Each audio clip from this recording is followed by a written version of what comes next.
Good morning, you're watching Businessworld Live. I'm Jess De Los Santos. Here are the biggest stories to kickstart this trading day Tuesday. When will the BSP exactly unwind its support for the pandemic-battered economy? Well, Governor Ben Jokno says the timing of the BSP's exit strategy remains uncertain for now. NEDA plans to launch a long-term innovation blueprint this year. This as the Philippines is bent on pursuing plans to hit an upper middle income country status. It's game time for this year's presidential aspirants as campaign season officially kicks off today. And the Bangko Central's latest rediscounting loan facility saw no takers as banks remain awash with cash.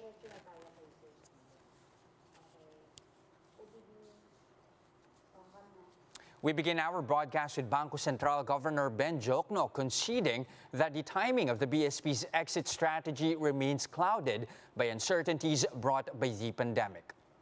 Now, Jokno admits that while indicators point to economic recovery, the high number of COVID-19 infections still present downside risk to growth and inflation. Jokno says the timing and pace of the BSP's unwinding of support to the national government are dependent on prevailing conditions. Jokno has earlier signaled that the central bank may adjust policy rates when it sees at least 4 quarters of economic growth. He notes that there will be a more gradual process for the normalization of the BSP's balance sheet, which reflects its support to the national government. In December, the central bank approved another 300 billion peso zero-interest loan to the national government. This is smaller than the 540 billion pesos financing it extended to the government back in July last year. Meanwhile, the government now eyes to launch the long-term innovation plan for the Philippines as the country aims to become an upper middle income country from its current low middle income status. NEDA says the National Innovation Agenda and Strategy document will be launched within the year and will establish the country's 10-year vision and agenda related to innovation. Despite this ambition, the Philippines continues to lag behind other ASEAN countries, at least in terms of potential in attracting foreign investors. Based on this year's Global Opportunity Index, the Philippines ranked 83rd out of 126 countries, slipping 1 spot from last year's 82nd. Malaysia ranked 25th, taking the top spot in the emerging Southeast Asia region, followed by Thailand. Now, Presidential Advisor for Entrepreneurship Joey Concepcion says the booster card requirement should be prioritized in highly vaccinated areas. Concepcion explains that some areas might have logistical problems when it comes to the vaccines. That's why for him, it is understandable that some people might find it unfair to enforce the proposal. However, he maintains that getting booster shots is a necessity since the efficacy of most COVID vaccines wanes within 4 to 6 months after the second dose. Now, also making the push for requiring booster cards in establishments is the Philippine Amalgamated Supermarkets Association. To find out why the group of retailers is echoing this call, we have on the show its president, Stephen Kua. Good morning, Stephen. Thank you for joining us today. Hi, morning, Justin. All right, so booster vaccination status is, at least nationwide, is around 7 to 8 million Filipinos. A majority of that, of course, understandably so, is in NCR. That being said, you backing this call to require booster shots in retailers, isn't that going to alienate or at least limit the movement of far too many people, especially here in NCR? Yes, that's why it has to be balanced, no? The fact that we want people to be mobile, be able to move, at the same time, it's safe to move, no? To build consumer confidence, no? In going out, shopping, and living life as usual. Okay, but yeah, that's primarily the concern. Isn't this going to be a bit discriminatory in nature? And is there any fear that this might in any way result in scenarios similar to what's happening in Europe where there has been protests? That's true. That's why we have to be very careful how we word, asking people to be, to be cautious, but at the same time, we want people to come in, not to get into the stores, especially children. children who are 3 years and younger have probably not even stepped into a supermarket, no? I mean, with the COVID already 2 years with us, no? We'd like to state it probably this way, no? If I may. Go ahead. Studies show that the unvaxxed, when infected, have a higher probability of exhibiting serious reaction, which at times may even be fatal. As such, the public is strongly encouraged to get vaxxed and boosted. We will do all that we can to safeguard you from COVID-19 in our premises. However, if you are unvaxxed or fail to get your booster shots and you catch the virus, please do not point your fingers at others. Everyone else is doing what they can to help develop a healthy environment and economy. What we're saying is, the lookouts for yourself, no? I mean, everybody's saying it's government's job, it's barangay's job, it's the establishment's job. It's now your job. Everyone has to do your share, just like in the elections.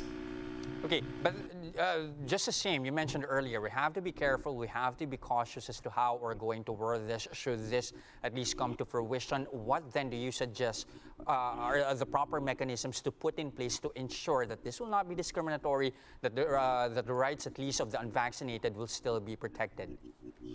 Most webinars right now for retailers is how to slowly transition back to the normal. Now again, they didn't say the new normal or the former normal. It's just how to get back to normal. In other words, business as usual. No, so it has to be on a case-to-case basis. No, depending on the area and the people that you serve and how to get them to be more aware. That's the key word. To be aware that the COVID-19 is still around. No, that it's not.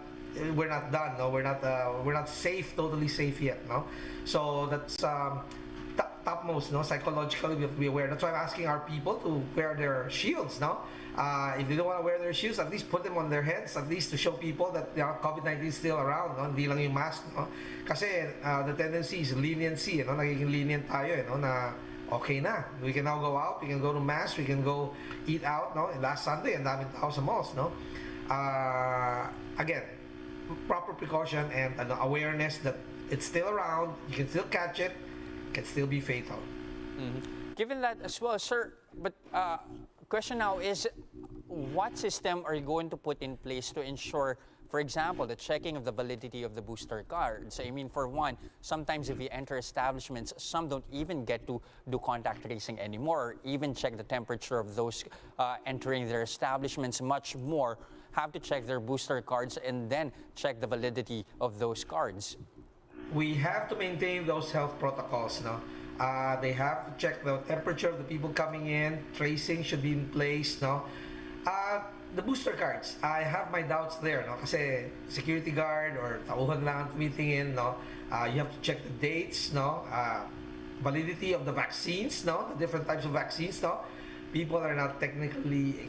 Those checkers are not equipped to find out whether the vaccine is still or the booster shot is still in effect or not. Kasi iba-ibang klaseng booster shots, iba-ibang klaseng probably duration, no, of efficacy. No?